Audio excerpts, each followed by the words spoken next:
And now, it's time for your Low Country Real Estate Market Update. Good morning, Charleston, and welcome to another edition of the Brian Beatty Real Estate Show here on the Big Talker, 1250 WTMA and WTMA.com. I'm your host, Brian Beatty. Gosh, 11 years I've been on this program, helping you guys better understand the real estate market, helping you separate kind of the fact from the fiction. There's so much news on real estate these days. It's tough to figure out, what do you really rely on? What is created for buzz, for content, for subscribers, and then what is it that you can actually use to formulate an opinion on the real estate market so that you are, in fact, an informed consumer with the right data? That's what the show is all about. And so we're going to talk a lot this morning about where the market is right now. We're going to have some hard truths about the state of the market. I think that things are shifting right in front of us, and I think that we're seeing kind of an interesting trend develop that you're really not going to hear about unless you're listening to a show like this from somebody that sells real estate at a really high level, because we have our ear to the ground, right? We're constantly talking with people, helping people buying, selling, investing, even managing their real estate portfolios, managing HOAs now. And so we've got a really interesting perspective on the market, and that usually means that we can pick up on trends and shifts before the data can really prove it. But I'm going to get into that in pretty great detail today, really help you guys understand my perspective on the market right now and where I think our market's headed. And then a little bit later on in the program, I want to talk about two things from this guide that I've spent quite a long time writing. It ended up being just a hair under 50 pages, but it's a guide entitled The Most Comprehensive Home Seller Guide in Charleston. And so this is where I have really kind of poured into really everything that I know about selling a home. Now, it doesn't have every little thing in there, right? We don't have enough time, and you probably don't have enough patience or interest to read all of that.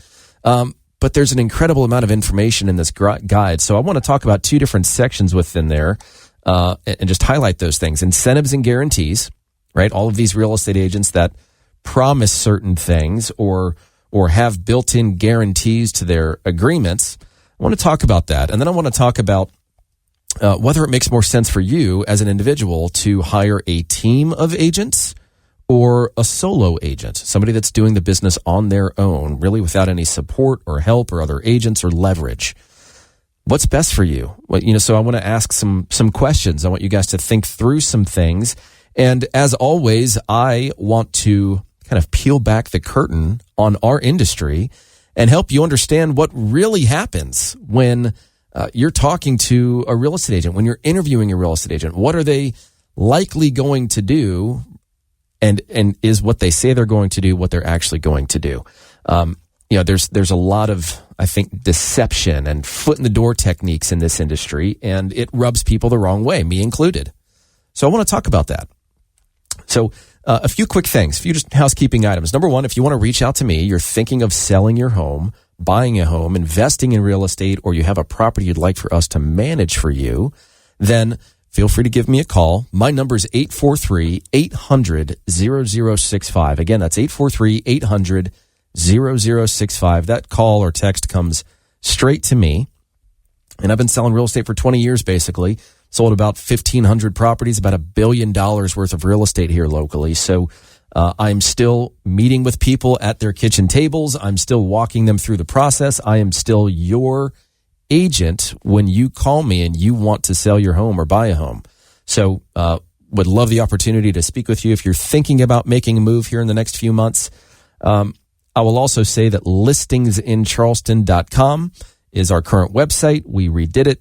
It looks awesome. It's got a ton of content on there. But if you want to get your hands on this guide, I'm very proud of this guide. I've not seen anything like it in this market. If you want to get your hands on this guide, I'll email you a copy. All you have to do is text the word guide to 843-800-0065. Text the word guide to 843-800-0065, and I'll email you a copy. And again, it's 50 pages worth of all kinds of incredible information that revolves around selling your home in this particular area.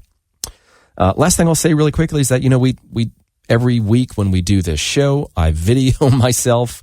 My lovely wife then goes and edits everything. That was her background. And we put all these videos on YouTube, and Instagram and Facebook and TikTok, and our podcast is on iTunes and Spotify and Google Play and all that great stuff. So anyways, a lot of content out there that expands to really kind of all corners of social media outside of just our radio show here. So feel free to look us up there. All right, enough of that. Let's get into it. Let's talk about what's going on in this market. I think that there are, people always ask us, how's the market, right? And that's such a open-ended question that I tend to really ask people, what is that? What kind of information are you looking for, right? What is it that you're curious about? Because I could go on for forever about what's going on in this market, but let's talk about kind of how you want to use this information. I'll tell you that, I think that our market is shifting right now. I don't think that other media outlets are going to pick this up for at least another probably 2 months, because they want the data to really kind of tell the story. But again, when you're working with a real estate agent, and when you're listening to advice from a real estate agent that is ingrained in the market on a daily basis and has really dedicated their career to being an expert in that market, you get first dibs at the direction in which that market is headed. And so, I think that, I'll tell you that the data I look at in just a minute to kind of help me with this determination, or it at least gives me some firepower and frankly the confidence to be able to identify and discuss this emerging trend with you on the radio. But, I don't take these things lightly, and I'm not a doom and gloomer, but I'm definitely more of a bearish person than I am a bullish person, probably because, for the first 6 years of my career, I was inundated with helping people with distressed real estate. I mean, short sales, impending foreclosure, job loss, adjustable rate mortgages they couldn't afford, that they probably should never have gotten in the first place because, back then, all you had to do was tell a bank how much money you made. And for a little bit of a higher interest rate, maybe a few more fees, you could buy a house with no documentation, stated income, stated asset loans, right? And not to get down that rabbit hole, but, I'm going to focus on a few different categories here, and we're going to spread this out over 2 segments because it's just too much data to justify my opinion to crunch it into a 10, 11-minute segment. So the first thing I want to talk about is showings. One of the things that I look at whenever I'm working with somebody to help them sell their home is the number of showings properties are getting on average per month. Anytime an agent wants to show a home to one of their clients, they go online and they schedule it. Well, that third-party company that organizes these showings provides us with data that we can then use to inform people and set some realistic expectations about what other homes in their area and price range are receiving in the form of showings, in the form of interest, right? And so every year, the number of showings usually peaks around, March or April, just based on the seasonality of our market. Well, last month, May, we were averaging 5 showings per listing per month, which is down about 30% from this time last year. It peaked in March of this year at 6.2 average showings per month. But last year, just so we're clear here, so we had 6.2, which was the peak in March of this year. Last year, it was 7.6. The year before that, it was 11.8. The year before that, it was 9.9. The year before that, it was 6.4. If we exclude kind of the crazy year that COVID-19 impacted everything with, we haven't seen a May this slow since 2015. It's basically what it boils down to.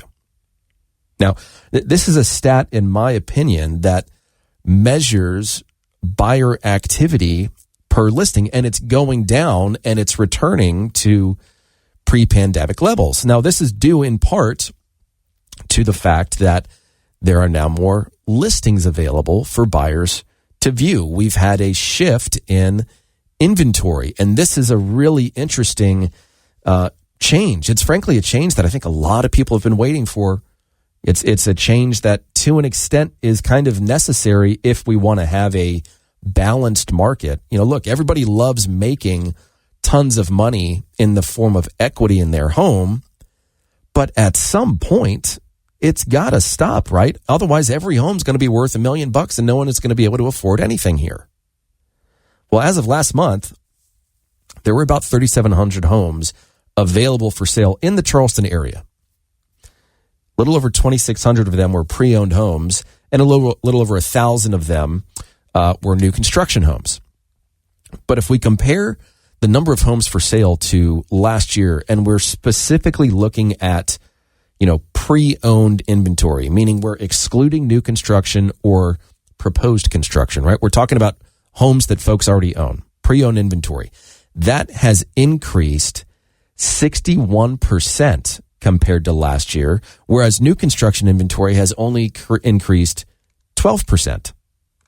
We've had a really big jump in the number of listings owned by folks, and we're not absorbing them at the same rate that we are absorbing the new construction inventory. So I'm going to get to that in just a second. We're going to take a break, but I know that some of you really appreciate the analytics that come from this show because there's really nothing else like it for Charleston specifically. Some of you are probably tuning this out because you're not a numbers person. It's all good. What I'll say is this. Every market is different. Every neighborhood, every price range, every location, every type of home, that they all have individual trends within that sub-market of Charleston. So if you want to figure out what's going on in your specific area, in your specific price range for a home like yours, or a home that you want to buy in one of those areas, then this is what I do with my clients. And this is really part of, maybe the most important part of the education process is let's really dive deep and let's talk about the market, expectations, and positioning. And from there, we can then discuss price and marketing and what we do to the home or what we request from the seller in the form of negotiations. All of it is just a game plan that we create. And if that's something you'd be open to having a conversation with me about, no strings attached. You can use it as an opportunity to interview me to see if you want to take things to the next step or not. But I'd be welcome to have that conversation with you. Feel free to give me a call, 843-800-0065. That's 843-800-0065. Check us out on our website, listingsincharleston.com. Our market is shifting right now, and that's really what we're talking about. If you're just joining us, we had just discussed the fact that showings per listing are down pretty considerably. The number of listings that we're seeing hit the market has increased fairly dramatically. Folks that currently own their home that then decide to sell it, that inventory is up 61% compared to this time last year. So a welcome sign for buyers that really are looking for some glimmer of hope, right? They're looking for the light at the end of the tunnel because for the past several years, really dating back to 2014, 10 years, we've had appreciation in our market. The amount of money that people have made simply by owning real estate here is incredible. And it's been an incredible wealth building opportunity for folks that own. Of course, for the folks that want to get into home ownership, like first time home buyers, it's been an extreme challenge. And so, in talking about kind of the trajectory of the market right now, we're seeing showings kind of slow down a little bit per listing because there are more properties on the market.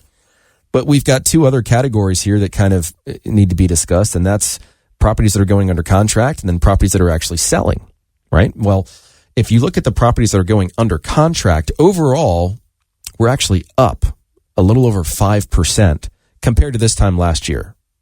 But if you split those closings up into new construction versus, pre-owned inventory, new construction's up almost 15%, whereas pre-owned is only up 2%, right?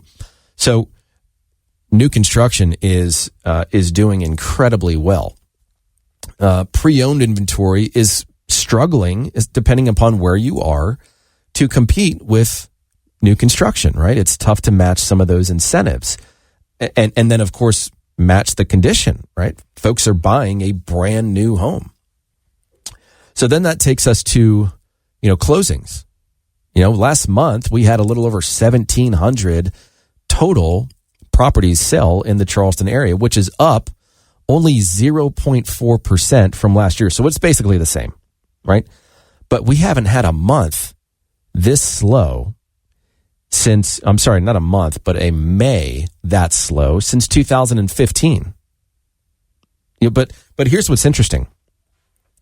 If you're looking at the fact that, the number of closings overall was basically flat, but then you dig deeper and you look at, all right, well, let's look at it from a new construction perspective and then from a pre-owned perspective. Well, new construction closings were up 7.5%, but pre-owned homes are actually down 2% compared to last year. So, we've got this interesting dynamic that's taking shape. And really what's happened is we as agents, the high caliber agents, the ones that sell a lot of real estate, that talk to a lot of people, that just do a lot of business, and really feel the market differently than just someone that's kind of part-time. And no offense to the part-timers, it's just that, this is, if I'm living, breathing this information on a daily basis, I've just got a little bit more of a leg up on the trajectory of the market than someone that really only looks at this information when they find somebody, maybe like a coworker or something like that at their full-time job that they need to help them buy a house or something like that. So, all of this factors into a really important kind of stat that we look at, which is months supply of inventory. All right. So, and you've heard me talk about this on this program before, but basically here's what this is. It measures the health of a real estate market, right? The more months of supply we have, the more a buyer's market we're in. A balanced market where, properties are basically appreciating in line with inflation. There's no real upward or downward pressure on pricing, supply and demand are fairly balanced. That number is about 6 months. All right. Well, the last time we saw 6 months supply of inventory was in 2013. It's been 11 years. I mean, it peaked, by the way, in 2009 with nearly 20 months supply of inventory, meaning, hey, if we didn't put anything else on the market, it would take 20 months to sell off everything at the rate by which properties were selling. Just remember how crazy that market was if you were a seller, right? You were constantly chasing the market to try and get below it enough to be able to sell and appear to somebody as though you're a good buy and incentivize them to make an offer rather than have those buyers just wait and let time drive down the price or let the number of options that were available be leveraged to beat you up on your price. I mean, that was a crazy time for buyers too. Tons of choices, right? You could leverage those choices to negotiate more heavily with the seller by saying, hey, look, if you don't take my offer, that's fine. There are 6 other for sale on your street. I'll go talk with one of them. And depending upon the, seller situation, a lot of them, I think, were a lot more motivated to sell than folks are now. But the point is that we are nowhere near that amount of inventory. But buyer behavior right now is more consistent with a buyer's market than a seller's market if we compare it, over the past few years. Now, it's been the month's supply of inventory for us locally. It has been trending upward since February of 2022, which is when it was at its lowest, with literally half a month supply of inventory, 0.6 to be exact. That's an incredible seller market, right? That is when we have hardly anything for sale. Everybody's fighting over everybody to be the bid that wins, right? This is when you see people offering ridiculous amounts over the asking price with no appraisal, no inspection, as is sale. I'm putting up $30,000 in earnest money and I'm promising you that I'm going to buy the house. And if something happens along the way, then that's on me because you get to keep my earnest money. I mean, it's a very, very dangerous game to play in that market. But Why were people doing it? Because the cost of borrowing the money was almost free, right? Now, of course, things have completely shifted in the other direction. And we'll get to that in just a minute. But when we look at months supply of inventory, which is, again, how we kind of measure the health of a real estate market, we've been trending up over the course of the past 2.5 years. But over the past year, really over the course of the past 12 months, our month's supply of inventory is up 73%. And that's for pre-owned inventory, by the way. New construction inventory, month supply of inventory is flat. Really no change. Meaning, every time we put a new construction home on the market, there is enough demand to be able to purchase that property without affecting month's supply of inventory. Whereas in the pre-owned market, right, folks that already own their home that want to sell it, we are not putting homes under contract and purchasing them at the rate we are putting them on the market, which means that inventory is growing. The net inventory number is growing. Very simply put, the trend line is moving toward a buyer's market, and buyers are behaving that way. They understand. I think every buyer tries, right? They always want the best deal possible. Everybody does, whether you're a buyer or a seller. You want the best deal possible. And by the way, that guide that I wrote really is all about understanding the process so that you make the most money possible in the transaction. And there are dozens of different ways you can do that. So if you want a copy of that guide, text the word guide to 843-800-0065. Text the word guide to 843-800-0065. And it's got 50 pages full of tips and tricks that I've learned and used over a 20-year career, a $1 billion sales career, so that you guys can benefit from that information. And it's free. So why not, right? Anyways, what's happening in this market in the grand scheme of things, in my opinion, is healthy. It just doesn't feel healthy, right? Because properties are taking a little longer to sell. Sellers are wondering, hey, why am I not getting multiple offers? What has changed? But the kicker is this: median sales price. I think we're going to start to see this slow down, but the median sales price as of May was $425,000 in the Charleston area. That's up 1.2% from last year, but pre-owned inventory pricing is up 7% from last year, which is incredible. New construction inventory, this is interesting. New construction, those prices are down 4.6% from last year. I wonder why that is, right? If you think about it, right, going over all these stats, just to summarize everything, builders are getting more competitive. Owners of property are being a little more stubborn, or they're having a tough time matching the incentives offered by a builder for a brand new home. And I think that's evidenced by the fact that if in April and May of this year, you look at the number of homes that reduced their asking price, in April and May of this year, there were 2,218 price reductions in our market. If you compare that to last year, in April and May, there were only 1,348. Now, of those properties that reduced their price, 25% of them ended up not selling at all. They were taken off the market. And I expect to see an increase in the number of homes that do not sell and are taken off the market this year. I think ultimately, we're dealing with price fatigue. That's really what we're dealing with here. It's the absence of value in relation to cost. And a lot of people can't make sense out of selling their home right now because of the cost associated with buying something else. I mean, it makes perfect sense. Our market feels slower than usual for this time of year because we are, in my opinion, either at or close as we're going to get to an overall lack of demand on both sides of the transaction. Sellers don't want to give up their interest rates, and buyers don't want or can't afford today's interest rates.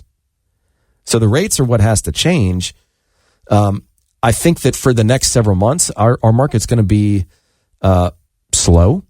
I think that it's going to create some interesting opportunities for both buyers and sellers. I think that the agent that you hire right now is incredibly important.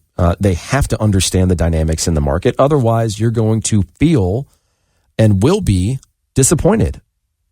I think that you have to have a really honest discussion about expectations, about incentives, about what that agent is going to do for you in order to get you the best deal possible. That's really what we're after here, right? Is we want you walking away happy.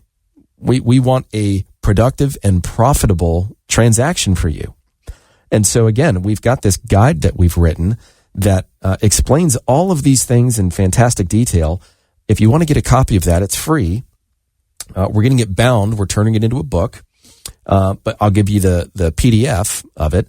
So if you want it, just text the word guide to 843-800-0065. That's 843-800-0065 and text the word guide. So if you're just joining us, we were just talking about the market and really trying to make sense of it. And I personally think that over the course of the next few months, it's going to be a slow, tough market. I don't see there being a big change in interest rates. I think that prices are at a point of fatigue. I think that buyers are really struggling to make sense out of affording real estate right now. And I think a lot of sellers are struggling to be incentivized to sell in the first place. You know, they really don't want to leave that incredible interest rate that they have unless they have to, or unless they just, you know, they see an opportunity, they've done well for themselves. I think a lot of the moves that are happening right now are necessity based. A lot of relocations. We still have plenty of folks that purchase second homes, and that market is still doing really well. But I think that entry level market is really starting to shift because of just price fatigue, right? I think there's just an overall lack of demand that's going to impact our market over the course of the next few months. So that's what we talked about for the first half of the show. Second half of the show, I want to pick two more things from this guide that I've spent so much time writing recently. And if you want to get your hands on this guide, it's called the Most Comprehensive Home Seller Guide in Charleston. I do not know of anything else even remotely close to this. It's an incredible amount of information to help you as a homeowner sell your home for the most money possible. There are all these different ways that I've learned how to save my clients money throughout this process. Aside from just, negotiating their commission and trying to get the best sales price possible for your house, there's a lot that goes into that. So depending upon how involved you want to be in the sale of your home, or if you just want to hit the easy button or somewhere in between, this gives you all that information. So if you want your copy, text the word guide to 843-800-0065. Text the word guide to 843-800-0065. Remember, you can check us out online, listingsincharleston.com, or you can just call or text me if you have a question, you need some help, something non-transaction related, right? We're just here to be a resource for you guys. So maybe you need a contractor recommendation, or, you need help with the value of your property for tax or estate planning purposes, or to better understand your replacement cost when looking at insurance, which is skyrocketing for all of us. Good gracious. The amount of increase in insurance rates is one of those things that I think people didn't really account for. That, taxes, everything else costing more money, right? I think people are just a little tired financially, even though, good jobs report this week and unemployment ticked up just a hair, but not much. But anyways, what I want to talk about is incentives and guarantees. Really, both incentives and guarantees, in my opinion, should mostly be performance-based. And I'll get to what that means in just a minute. But generally speaking, an incentive is designed to motivate someone into action, right? Whereas a guarantee is just something you get or receive no matter what. Right, so as an example, here are two of my team's guarantees. Number one is a communication guarantee. And I use this first because for the 20 years that I've been selling real estate and about the $1 billion worth of real estate I've sold, communication, I think, is and always will be the number one complaint that people have about real estate agents, is that they feel like they have to reach out to the agent to figure out what's going on with their property, or the buyer has to call the agent to tell them like, hey, I want to, can we see some homes this weekend? Have you found anything for me? It's a real problem. So simply put, and this is in writing in our agreement, that we agree to communicate with you at least once per week from the time we list until the time your home sells or you purchase one, or you can fire us. It's very simple, black and white language. Now, we also have an easy exit guarantee, and that just takes it a little bit of a step further, which states that you have the right to cancel your agreement for any reason and at no cost prior to it going under contract with a buyer, of course, right? You can't just decide a few days before closing, like, yeah, you know what? Just don't really feel like selling my house anymore. There's going to be some implications there, right? There are going to be some problems if that's the route you decide to go. But, maybe you as an owner have hired an agent and you decide that, you want to keep your house as a rental, or maybe the job offer that you were going to get fell through and you're not moving at all after all. Maybe you want to fire your realtor. In any event, you have the right to cancel your agreement with us, which just means that we need to earn your business and trust on an ongoing basis, right? If at any point in time you feel like we're not doing the job that you hired us to do, if we're not walking the walk, right, we're on the chopping block. We understand that. And, once in a blue moon, again, this is spread out over hundreds and hundreds of clients, but once in a blue moon, you just don't get along with somebody, right? It's just, you just don't gel with them. It's natural. It's, I think, the law of numbers, right? You deal with a bunch of folks over a long period of time. You're going to run into some folks every once in a while that you just don't jive with. That's okay. If you haven't in your agreement that you can just shake hands and walk away, like, hey, this isn't working for us, then I think that that's a good thing. Most agents want to trap you in your agreement because they only get paid when you buy or something or sell something. And if they're going to say, well, I've put in all this work and, it's been really taxing on me and my family, all the evenings and weekends that I've given to you. And at the end of the day, it's all about getting the job done, right? You need to move from point A to point B successfully, profitably, with as little stress as possible. I'm not going to say no stress because there's always stress involved in real estate. But, those are just two examples of guarantees that I have when you work with me. There are several others out there, but probably the most popular one is your home sold guaranteed or I'll buy it. Now, and I'm not going to name names, but it's a widely used incentive across the country and has been for a very long time. But as with, I think, any incentive, right? This is an incentive, in my opinion. It's important to read the fine print. We have to understand what this really means.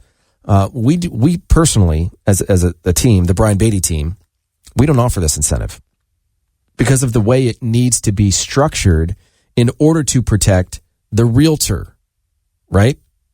We should be using incentives that really only have everything to do with the client. But think about it. Can a realtor really afford to buy your home at full market value if it doesn't sell within a certain amount of time? No, absolutely not. I mean, this guarantee, right? This, if your home doesn't sold, I'll buy it guarantee usually means that you agree up front to a purchase price that agent will purchase your property for, and it's going to be somewhere around 60 to 70% of what it's actually worth. If a realtor can't sell it in 30 days, as an example, they'll guarantee you 70% of what your home is worth. And then, of course, this allows them to buy it, assuming they can, put it back on the market and make a significant profit. We don't feel that this particular incentive, at least on my team, serves the seller's best interest. And we don't want to use, we refuse to use, foot in the door techniques to earn business. We want to work with people because they understand that we are a true expert, consummate professional. We know what we're doing. We've got an incredible marketing strategy that produces results. And you get to work with somebody that's done this 1,500 times and just has a lot of experience. There's really not much that I don't know in the world of real estate, residential real estate and land and property management.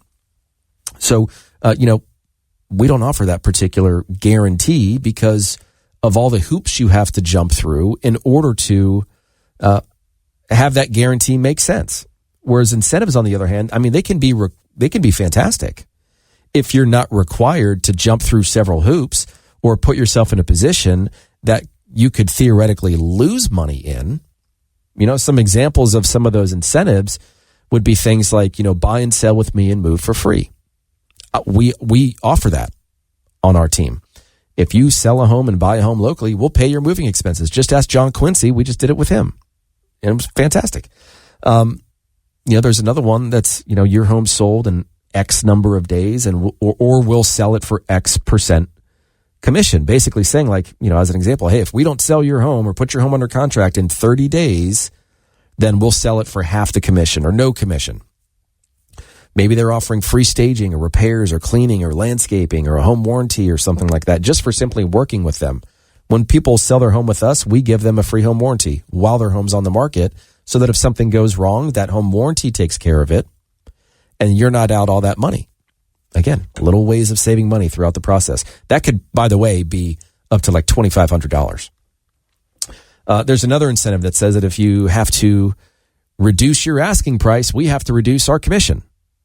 I would love it if that was a standard in our business, by the way, because it would prevent all of these agents from going into folks' homes and giving them stupid astronomical listing price recommendations purely in an effort to just get that seller to hire that agent. That's the only thing they have going for them, is that they can tell a seller or sell the idea of that seller being able to sell their home for more than it actually will. That is probably the most common issue that sellers have or face when interviewing agents and trying to sell a property is, what price can I actually get for my house? It's, I don't want to go down that rabbit hole. But another one would be like a guaranteed cash offer in X amount of days, or you owe us no commission, right? There are all these companies out there, and I know because I've worked for them. I've literally had, institutional money, hedge funds to the tune of $30 million a month in acquisition budgets locally that will take any deal they can get their hands on so long as they can buy it at the right percent off of fair market value. So yeah, you go with one of these companies that says, hey, list with me and I'll get you a guaranteed cash offer in the next 24 hours. Well, I hope you like selling your home for 30% off. That's really what that means in the vast majority of instances. And if you're like, well, that's not what I'm getting. When you get further along in the process and you start reading that fine print and you look at the service fees and you look at all these other baked in costs, it's about that number, because that's what it has to be in order for these companies to make money. Unless we're in a market where we're positioned for incredible appreciation, like what we saw in 2020 and 2021, when we had all of these cash-based investors and Wall Street money picking up properties at fair market value because they knew that in a year or two, we'd be where we are now. They had the information. And we were doing that for them and for other investors and for ourselves. So that's, again, maybe another reason why, if you don't have a solid relationship with a real estate agent, we're more than just your transactional real estate agent to help you with buying or selling your next home.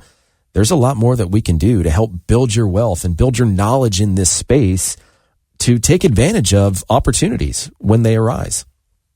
And if you want to learn more about what I think some of those opportunities are right now, give us a call. 843-800-0065 is our number.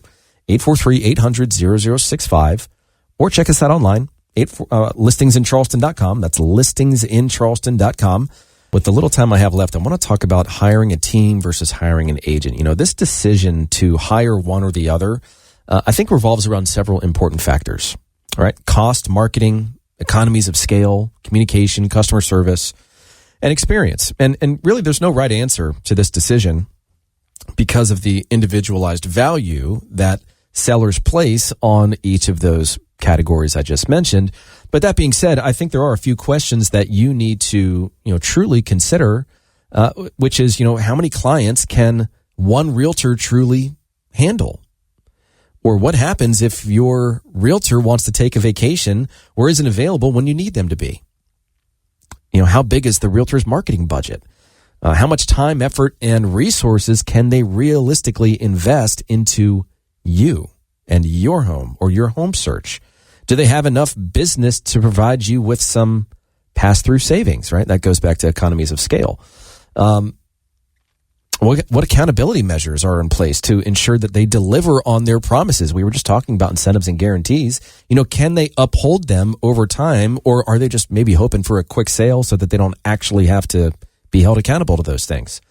Are they benefiting your bottom line? And do they have enough transactional experience to consult you and really look at all the potential issues you might face and not just be a good problem solver, but be an even better problem identifier? That's really what you're looking for. So in my opinion, there are certain things that a team offers that other individual realtors just simply cannot. Like, as an example, teams usually have significantly higher marketing budgets, which can generate more interest in your home. Our team, as an example, uses a commission menu that offers different packages for people based on what it is they're trying to accomplish. Maybe they're really budget conscious. Maybe they want the white glove kind of world-class treatment. And again, because of the number of transactions that we do, we have all these different groups or entities or service providers that we rely on. And because of the amount of business we send them, we get pass-through savings that we then give to our clients. But the team in and of itself has to be run really, really well. And I've been an international real estate coach, and I can tell you that a lot of teams aren't run like businesses. So be careful when you're going through the interviewing process.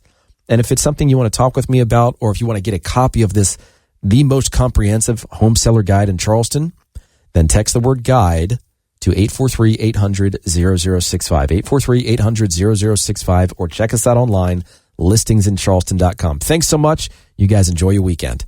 Join us for another edition of the Brian Beatty Real Estate Show next Saturday morning at 9 and Sunday morning at 10. Find him online at listingsincharleston.com. That's listingsincharleston.com. Or call him at 843-800-0065. That's 843-800-0065.